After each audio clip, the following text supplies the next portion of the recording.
it's like when I think we're out, when we've escaped, I realize, no, there is no escape. This is our life now. This is where we're at, people. And we must make the best of it. For it is our human responsibility to stay alive, no matter the cost or the suffering. I think this is one case of someone getting just a little bit too imaginative with their particular artistry. I respect the notion, I respect the colors, and the idea that there was a lot more prominence to certain features, to, certain characteristics of a flying reptile. But what we have here appears to be something more akin to an abomination. If you're asking my opinion, really, how are they supposed to fly with the giant thing on the face? Is arguably my first question, because it's the head crest is like half the height of the body. Like, aerodynamics are not applying here, and I have no idea what the thing on the back is for. Rest of it looks okay, though. So, of course, they gave it the pelican thing under the beak, too. Don't know if there's any basis for that. Pretty sure there's not. You just added that because why not? Because pelicans exist. You realize most seabirds don't have that, right? Also, flying reptile, not dinosaur, not bird, not really. No. Okay, I concede that shrink wrapping is a historical problem when it comes to most, reimaginings and illustrations of prehistoric creatures, especially dinosaurs, but I think you've gone a bit further in the opposite direction. Too far, because those, those parallel... They're obese! Honestly, they have had too many leaves. They had no thoughts, only leaves, and they had too many leaves. Way too many. They need to go on a diet, and I think it's the smallness of the legs combined with the rotundness of the body that's throwing me off here. Like, if they were to get that fat, if that was something that occurred, I feel like the fat would also be around the leg region too, because like organic, organisms tend whenever they start storing fat, will store it in all sorts of places, not just in the torso, tail region, and the neck. And yeah, it's a drawing. Oh, right, I just was talking about shrink wrapping, and here we are. We have two animals here, both of which appear to be starving to death. Especially the Therapod. You can literally see the outline of the skull. That is full tilt, shrink wrapped into oblivion. Super skinny, near skeletal, and believe me, the herbivore over here isn't any better. Well, maybe a little bit better. There's a bit of a bulge around the stomach region. I mean, there's some fat there. He's had some leaves, not a lot, but some leaves. But the Therapod is like, I am hungry, and he's gonna eat you. What in the heck is? Again with the slimness. Very narrow, very angular. The neck is nearly non-existent. I don't know what you were going for. Also dragging the tail, because of course, we had to have that. But yeah, that's a thing that certainly exists. I appreciate early iguanodon reconstructions. I am an early iguanodon appreciator, because of how hilariously wrong it was. And this particular statue really illustrates that, because he doesn't even know where he is right now. It's like he's just staring into the sun. he actually does genuinely have no thoughts. Not even leaves. He doesn't even have leaves. He just doesn't have any thoughts. At all. Which is fair. Can we discuss how deeply unsettling it is? How many different books have been written regarding this particular fixation? It's been doing me a concern for a while now, as doubtless most of you are aware, but I really thought I'd run out by now. You'd think that would be the case, but no! No! We're still here! Eden Red has given us Psychic Raptor. Not a regular raptor, a psychic one. You know, with psychic powers. So he can read your mind, versus Monster Sitter. So, this woman is tasked with babysitting dinosaurs. And in the process, she encounters a psychic raptor, and things go south very quickly.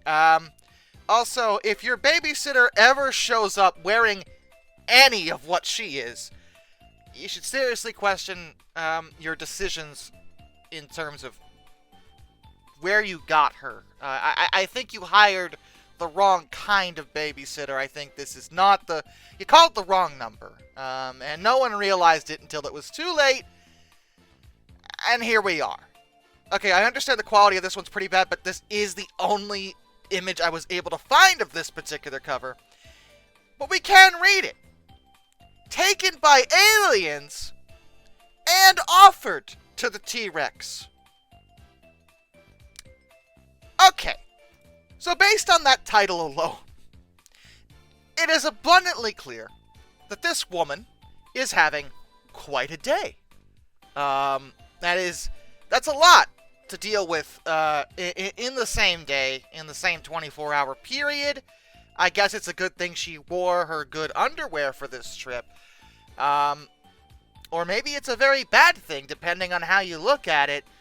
I feel like you didn't need to write this. No one needed to write this. No one needs this. You can get your jollies in ways that don't involve anything to do with this. That's all I'm trying to say. Okay, so I understand this one probably confuses a lot of you, but hear me out on this. So, I found a very interesting article, as well as very interesting images, from a single book, known as The World's Wonderful Creatures. Now, this particular book was printed back in the 1950s, and is considered quite rare. There weren't that many copies, and there's certainly not very many copies left. It was published by W.H. Allen, and it is pretty obscure. And looking at the cover, you may think, well, why are we even talking about it? Because that's clearly an elephant and a tiger and a dude. Presumably that's supposed to be an Indian elephant, but given the accuracy level of this book, which is astonishingly low, it's anybody's guess. The reason is that there are pages about dinosaurs in this book. Most of it is about presently living creatures, but there are pages involving dinosaurs and other prehistoric animals. And they are a frickin' trip. I was gonna make an entire video dedicated to it, but the truth is there's only about 4 pages that I am aware of that contain prehistoric animals.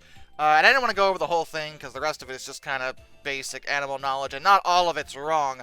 But the prehistoric stuff is yo! Alright, so let's get into it to cap off this particular video. Right off the bat, I have so many questions, but we're just going to start in the upper left corner. I am so glad that the text illustrates what that's supposed to be, because I wouldn't have ever known. Also, there's a dude behind them. Yes, this book, of course, implies the notion that humans were alive when dinosaurs were. And no, we were not. I mean, unless you want to count modern-day birds, but that's not the non-avian. You know what I mean when I say that, because some people were like, actually, shut up. You know what I meant. Everyone knew what I meant. You don't have to get picky about it. Alright? This picture shows a fight between two prehistoric monsters, the Stegosaurus and the Ceratosaurus. Okay, couple of things. Which one is which? I assume the one with the spikes, not plates, spikes on its back is supposed to be the Stego, but then that's supposed to be a Cerato? Is it? 'Cause neither of them look anything close to what they're actually supposed to be. I know it was the 1950s, but we had a pretty good understanding of what the heck a Stegosaurus was back then. At least the general layout. I mean, there were some, minor alterations and different things thrown around, but they were, for one thing, on four legs, and also not whatever the heck that's supposed to be. And the Ceratosaurus looks like Dino from the Flintstones. What is happening here? While neither of them was as large as the Tyrannosaurus, thank you for that, both were nearly 20 feet long. Their bodies were protected by scales. No, not... And it is probable that they reared themselves up to fight with teeth and claws. No, it isn't! Who told you that? I mean, okay, granted, the Ceratosaurus is a theropod, and therefore would be on two limbs basically all the time. But the Stega? Rearing? Why would it? That wouldn't even give it any advantage in a fight. A Stegosaurus' best defense is the friggin' Thagomizer, which doesn't even appear to be illustrated in this picture. That's one of their most prominent features. They got friggin' spikes on their tail. What did you think that was for? And granted, some paleontologists have briefly entertained, well, maybe it wasn't for that because it might be too brittle and da-da-da-da-da. No. It was four big spikes on the friggin' tail. They swung it at things. Don't tell me they didn't, alright? So that's hilariously wrong. Granted, the next image is a bit better in terms of accuracy, though the text leaves a lot to be desired. Again, the name dinosaur means terrible lizard. Living principally in Mongolia, it was as big as one of the largest elephants. What? What is? What are we talking about? That? That appears to be a Protoceratops, and I assure you, they were in no way close to the size of an elephant. They were not, at all. But unlike the elephant, the dinosaur lived on the flesh of other animals. No, again, that's a Protocer... Okay, do you know what a dinosaur is? Are you sure? With its scales, its beak resembling that of a bird of prey, and its needle-sharp teeth, it must have indeed been formidable. Do you think dinosaur is just this blanket term that means meat-eating lizard? Giant meat-eating lizard? That is a very juvenile outlook on what a dinosaur is. That a dinosaur is like calling something, well, a mammal. Like, a mammal has some general guidelines, but mammals are widely varied in terms of their layouts and their habits and their behaviors and a whole bunch of other things. And I like how you're talking about, oh, it lived so, wait. Are you saying dinosaurs in general lived principally in Mongolia? I mean, they did live there, but they didn't live principally in Mongolia. I mean, you mentioned the Tyrannosaurus in the previous paragraph. They lived in North America. What are you talking about? This picture shows prehistoric birds. Okay, half of it does, technically. The other half doesn't. Those are flying reptiles. Which ones? You got me. The Archaeopteryx, it really looks like just a bird. Archaeopteryx was a bit more of a blend, but okay, we'll go with it. Was about the size of a large pigeon, had a small head, and in all probability, teeth in place of a beak. Yet you illustrate a beak. What the heck is that back there, by the way? That looks like a demonic flying squirrel. Are you going to elaborate on that, or am I just supposed to accept it? Like other birds, its feet had 4 toes, but unlike birds as we know them, its neck was furnished with spines like those of a lizard, and its eyes were hooded by a protective shield that was like that of a reptile. Are you just making things up now? Other flying creatures now long extinct include the Ramphorhynchus. Okay, that's what that's supposed to be. which in its shape somewhat suggested the design of an aeroplane today, like a bird does. Also, you don't elaborate that the Ramphorhynchus was a reptile. You don't say that. It's on the page, and you say they're all prehistoric birds, when only one could technically be called that. And Archaeopteryx, I barely would consider it under the bird. You know, it's still a dinosaur, technically. I mean, it's closer, so calling it a kind of prehistoric bird sort of deal isn't... Okay, it is wrong, but it's not so wrong that it would offend me. But all the others, and you... Okay, these are supposed to be Ramphorhynchus, somehow. But that one in the back looks different than this one, but whatever. Seriously, the squirrel!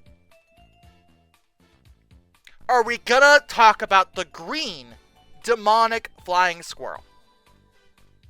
Who the heck drew this? Why did they draw that? And are you going to give me any clarification on this? I feel like the answer is no. So alright. Whatever. But the train keeps going. Look at this. We got more people dealing with dinosaurs. Oh boy! These prehistoric monsters, the Stegosaurus, the Ceratosaurus, and the Tyrannosaurus, were among the most fearsome creatures of their time. Okay, hold on a second. Can we look at the picture here, and you tell me what the problem is? I do see what could be called a Ceratosaurus, and what could be called a Stegosaurus on the right. That could be... I mean, they're wrong. Like, Stegosaurus' neck is way too long, and Ceratosaurus looking... I don't know how to interpret that Ceratosaur, but he's got the horn, so...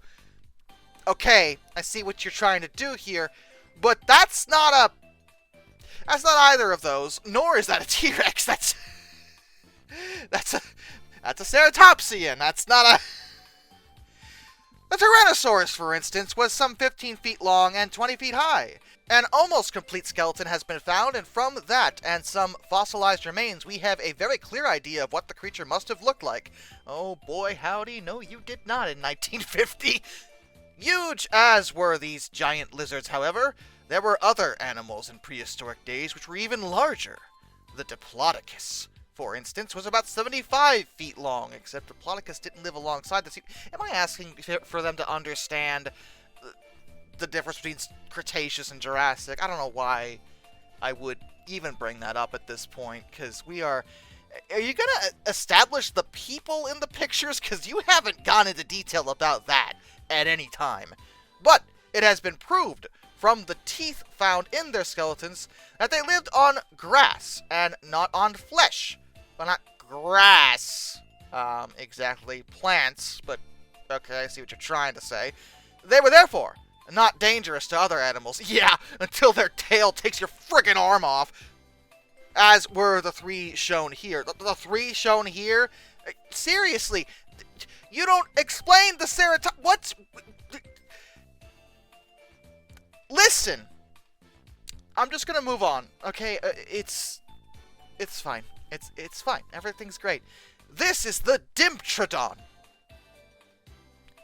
Presumably, you mean dimetrodon. Dimetrodon, or dimetrodon, depending on how you want to say it.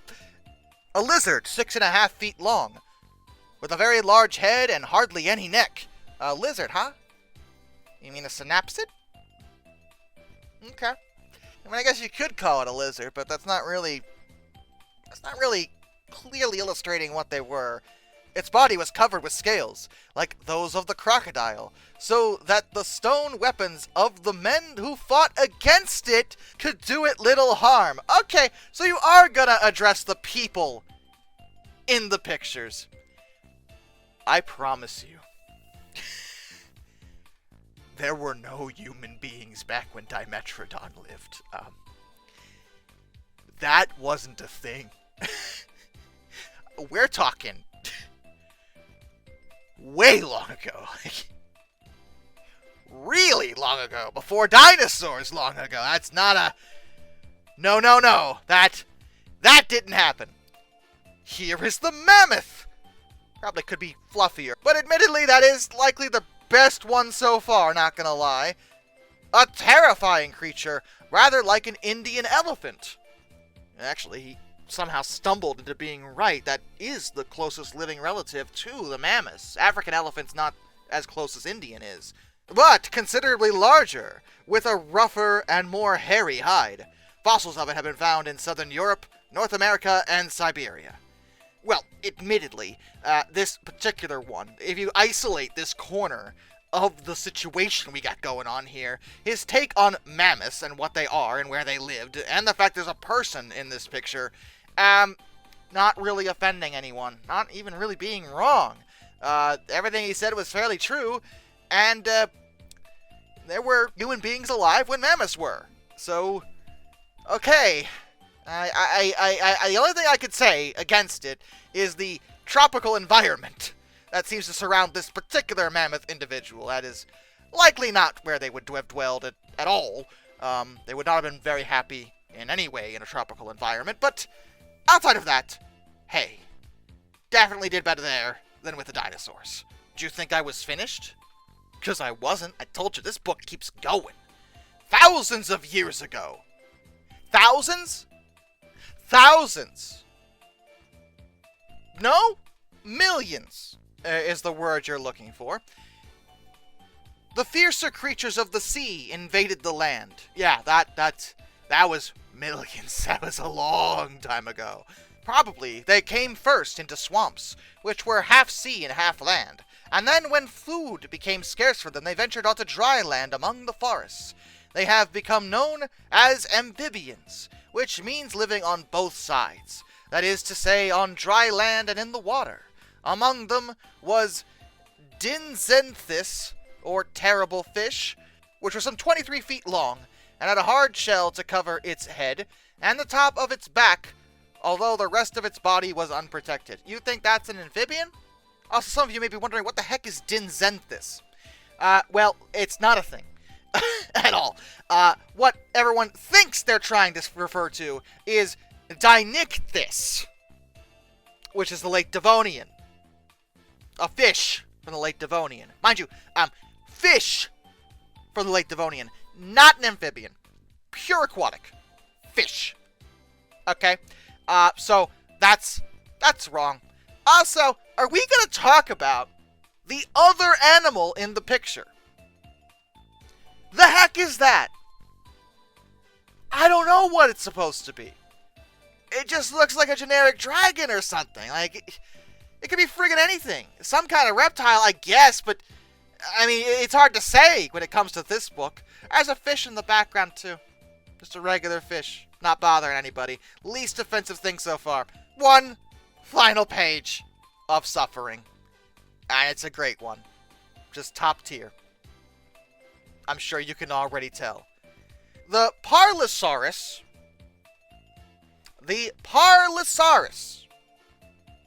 Another monster of the lizard family, as is denoted by the syllable saurus in its name. Shut up. Was possibly a forerunner of the kangaroo. Like that animal, it is believed to have stood on its hind legs, supporting itself with its long tail. And again, perhaps you are wondering, the heck is Parlosaurus? And also, again, not a thing. What everyone thinks they are referring to in this image, and in this text, is Parasaurolophus. And if that's the case, how they decided that the head crest of the Parasaurolophus goes on the nose rather than on the head. I mean, I guess there is one on the head. I don't even know. And forerunner of the kangaroo, they're not even in the same... What? You just pulled that out of your butt. And just because it stands on hind legs? A lot of dinosaurs did that. The T-Rex you were talking about earlier does that too. Was the T-Rex a kangaroo? Was it? Was it an ancestor to the kangaroo? Did it just hop around after its prey? That would be friggin' hilarious, but no, they didn't. You just made that up. It's clear they don't know what they're talking about, and didn't, even for 1950s standards. This is embarrassingly bad, to a degree that I have not seen in a very long time, so I hope you are happy with everything you've seen today, because I'm not, at all. I am very upset. very, very upset, and I will keep being upset. My day is now ruined. I hope you're proud of yourself. And with that, a special thank you goes out to my apex predators, Arthur, Roy, and Metal for Life guy. Till next time, this is Darkness, and I bid you all a fond farewell.